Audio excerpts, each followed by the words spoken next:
paar belangrike goed, asseblief so 4 of 5, so luister tot die einde toe, met die oog op Paasnaweek 2025. Donderdag aand 6uur met ons donkerdiens, met ons tennebreidiens, vra ons dat jy asseblief 'n flits sal saambring. Bring asseblief 'n flits of gebruik jou selfoon se flits, want 'n deel van die diens gaan pikdonker wees. Dan Vrydagoggend 9uur in die kerkgebou is dit nagmaal. Bring asseblief vriende, familie saam. Vrydagoggend 9uur is dit nagmaal. Sondagoggend bied die Fraternal van Linden by die New Creation Family Church. Die adres is Gemsboklaan nommer 3 Robin Hills. Sondagoggend 6uur is daar 'n gesamentlike sonsopkomsdiens om Opstandingssondag te vier. Gemsboklaan 3 New Creation Family Church. Gaan vroeg, want parkering is gewoonlik 'n probleem.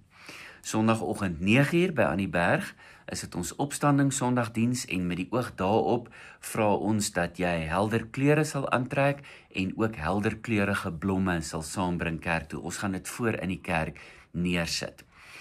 Op die oomblik by Annie Berg beleef ons bietjie van 'n uitdaging rondom parkering en met die oog daarop gaan ons van hierdie komende naweek af die hek aan die bokant van die kerkterrein in Alida Laan gaan ons oopmaak. So as jy inry by die kerkterrein en om die kerkgebou ry en agterparkeer, dan hoef jy nie na kerk uit te reverse en te sukkel om uit te kom nie. Ons gaan die hek in Alida Laan oopmaak na kerk, sodat mens maklik daar kan uitgaan. In my hart of uit my hart uit bid ek vir ons almal 'n geseënde Paasnaweek, geseënde byeenkomste en ek sien uit daarna om Paasnaweek 2025 saam met jou te vier.